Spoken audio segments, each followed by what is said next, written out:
नमस्कार. आज आपण भूमी अभिलेख विभागामध्ये जे डिजिटल प्रकल्प सुरू झालेले आहेत त्याबाबत थोडक्यात माहिती देण्यात येऊ. भूमी अभिलेख विभागामध्ये एकूण 13 प्रकारचे डिजिटल प्रकल्प किंवा ऑनलाईन सुविधा नागरिकांसाठी सुरू केलेले आहेत. त्या 13 सुविधांमध्ये स्वामित्व, ज्याला आपण ड्रोन सर्वे म्हणतो, ती. नंबर 2 नक्षा, नंबर 3 EPCIS, नंबर 4 इप्सित, नंबर 5 आपली चावडी, नंबर 6 ई चावडी, ई मोजणी वर्जन 2, जिओ रेफरन्सिंग, स्कॅनिंग व डिजिटायझेशन, नंतर ई रेकॉर्ड, भूप्रणाम केंद्र, भूनक्षा व प्रत्यय. आता बऱ्याच वेळेस आपण स्वामित्व किंवा ड्रोन सर्वे बाबत आपण ऐकलेलं आहे, परंतु स्वामित्व म्हणजे काय?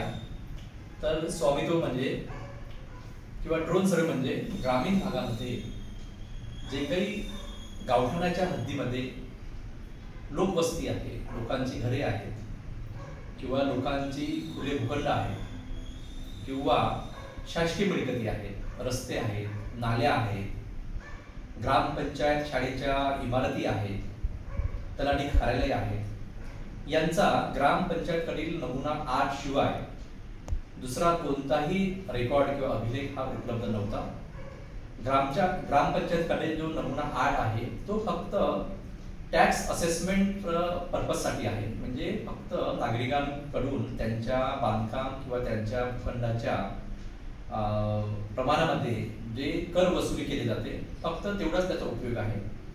ग्रामपंचायतीतील नमुना 8 ला अधिकार अभिलेखाचा दर्जा नाही आणि म्हणून स्वामित्व योजने अंतर्गत ड्रोनच्या साहाय्याने प्रत्येक गावामध्ये ज्या गावठाणाच्या हद्दीमध्ये मिळकती आहेत, ते खाजगी असेल किंवा सरकारी असेल, त्यांचे सीमांकन करून त्यांचे मोजमाप करण्यात आले व मोजमाप केल्यानंतर त्यांच्या सनदा व आखीव पत्रिका तयार करण्यात आला.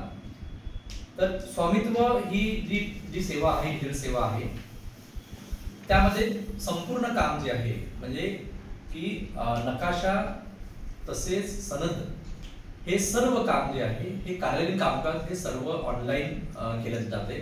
नागरिकांसाठी मात्र ही स्वामित्व ही आहे ही सेवा जी आहे ही ऑनलाईनपणे ही नागरिकांना उपलब्ध नाही. आता EPCIS म्हणजे electronic property card information system किंवा electronic property card information service. आता फेरफारबाबत संपूर्ण कामे जी आहे ही EPCIS या ऑनलाईन सेवेमार्फत केल्या जाते किंवा ऑनलाईन आज्ञावली आहे EPCIS मध्ये फक्त कार्यालयीन कर्मचारी आहेत जे भूमी अभिलेख विभागामध्ये किंवा नगर भूमापन कार्यालय जे आहेत त्या कार्यालयामध्ये जी फेरफारची कार्यवाही करतात त्या सर्वांसाठी ही EPCIS ही ऑनलाईन सेवा आहे. नागरिकांसाठी मात्र ही सेवा उपलब्ध नाही. तिसरी आहे इप्सित म्हणजे electronic property system integrated tool. Electronic property system integrated tool त्याची ही जी आहे वेबसाईट आहे ipsit.mahabhumi.gov.in ipsit.mahabhumi.gov.in. वारस फेरफार अर्ज असेल किंवा इतर बक्षीस पत्र असेल, खरेदीचे असेल किंवा हक्क सोडचे असेल, गहाणखत असेल, हे सर्व प्रकारचे अर्ज जे आहेत हे नागरिकांना ऑनलाईनरित्या दाखल करता येतात. नागरिकांना त्यांचा फेरफार अर्ज दाखल करण्यासाठी कार्यालयामध्ये येण्याची गरज नाही. त्यांना आपल्या घरी किंवा ज्यांच्याकडे नेटची सुविधा आहे किंवा एखाद्या सायबर कॅफेमध्ये जाऊन किंवा कम्प्युटर इन्स्टिट्यूटमध्ये जाऊन ते याचा लाभ घेऊ शकतात, ऑनलाईन पद्धतीने अर्ज करू शकतात. धन्यवाद.